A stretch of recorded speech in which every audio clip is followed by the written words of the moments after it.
Angela Carter here, live from the Cedar Grove flood disaster. Just kidding, I'm not real. This is Dana Brooks reporting live from Ocean View Beach. Just kidding, I'm not real. This is Charlotte Reed reporting live from Clearwater Beach, where an unidentified... Just kidding, I'm not real. All the billionaires are preparing for a collapse due to AI, and let me tell you exactly why you should be worried about it. Peter Thiel, who was a co-founder of PayPal and Planeteer, he bought 477 acres near Lake Wanaka in New Zealand, South Island of New Zealand. He built a luxury estate, and he fast-tracked his citizenship in New Zealand. He literally said that he's basically preparing for a collapse.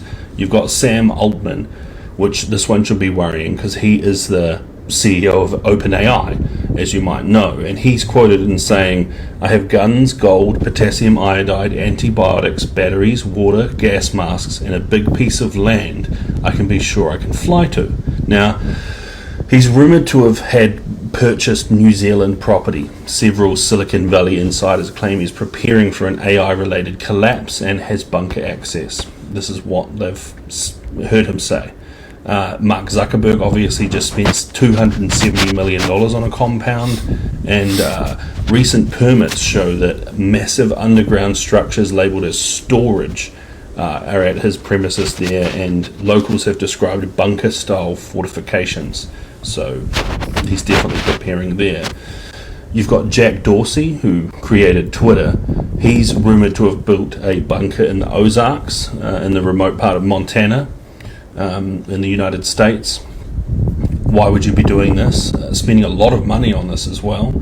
And he said, "The world can collapse at any moment. I don't want to be unprepared." So could just be preparing for it, but usually there's a reason. These people make logical decisions. That's why they're quite wealthy. So you got Steve Huffman, who he's the creator of Reddit. He has a bunker somewhere in the US interior. The exact site's unknown, but he's confirmed to have had LASIK eye surgery, and he said, and he's quoted in saying, he won't need glasses when society collapses. So it's they're preparing for something, and they're all worried about AI and what's going to happen here, and none of them are talking openly too much about it. So there must be. There you have it. So, hey, first and foremost, I want to give all praise, honor, and glory to Yahweh, Ba'ashem, Yahweh Shai, Ba'ashem, Rakah, Quadash. Yahweh is to this world ignorantly caused God. Yahweh Shai is to this world ignorantly caused Jesus. Bahashem means in the name, Rakah means spirit, and Quadash means holy. And that's all in the Paleo Hebrew. Also want to give double honors to the elder bishops and apostles of a great millstone that taught me this truth. So you can see, as you can see in that video, you got this dude right here, going into how all these, millionaires, billionaires are preparing for something catastrophic, and how every single one of them has all their doomsday bunkers and everything prepared. So, they don't do that just for any, no type of reason. Millionaires don't just throw millions, at some random ass bunker.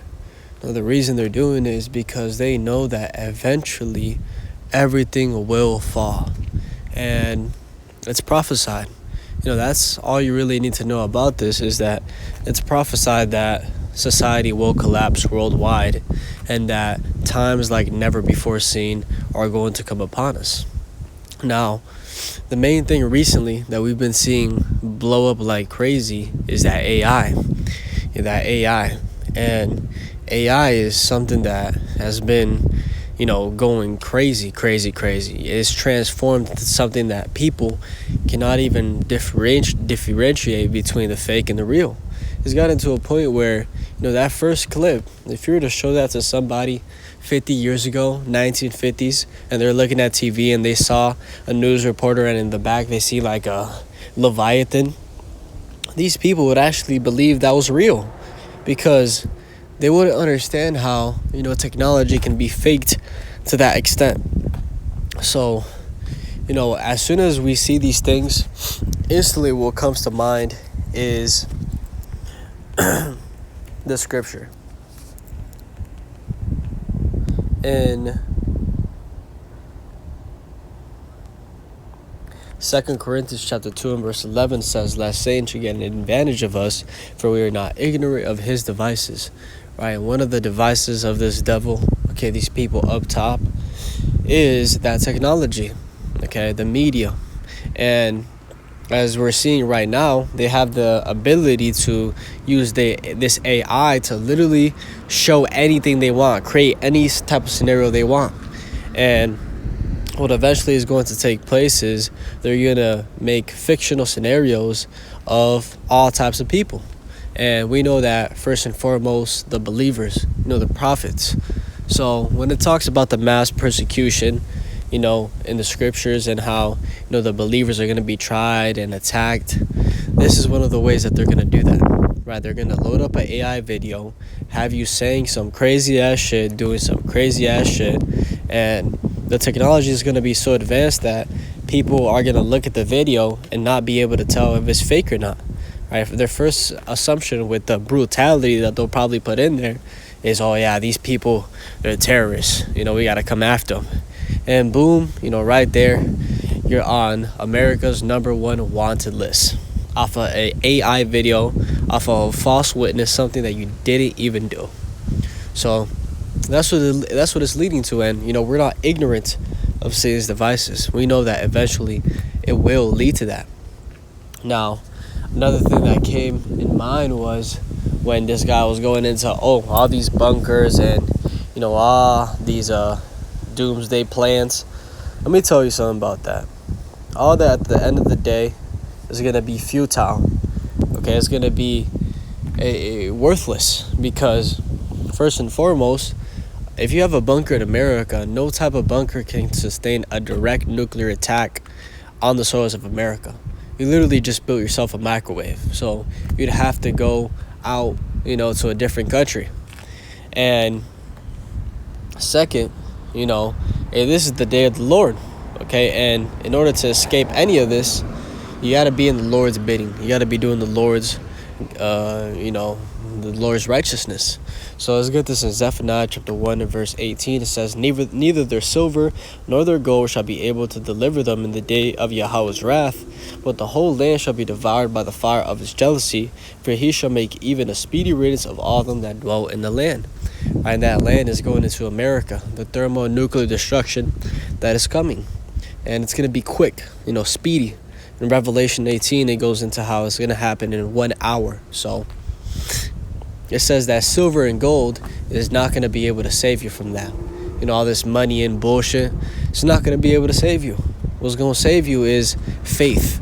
Okay, the only way you're getting out of America is on a chariot, is via the Lord.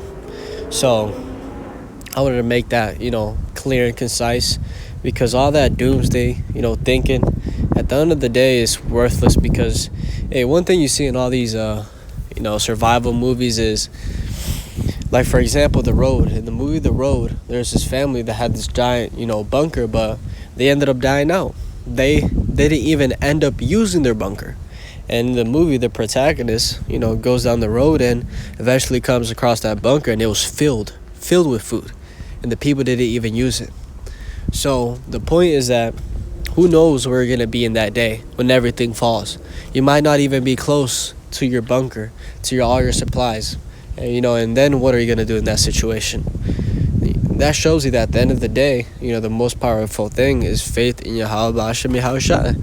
Because you could be in the lion's den like Daniel, you can be in the fire like Hananiah, the 3 holy children. You could be in any type of situation, and guess what?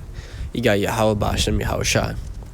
So, hey, we're living in some interesting times, and stay on point, because it's looking like they're really turning it up, especially with what's happening over there in LA and those riots. They're really turning it up and turning up that agenda. So stay on point. A little quick video. Hopefully this is edifying. With that, and give all praise, honor, and glory to Yahweh Ba'ashem, Yahushua Ba'ashem, Rokah Kodash, and double honors to the outer bishops and apostles of Great Millstone that taught me the truth. Shalom, Zilach, Shalom.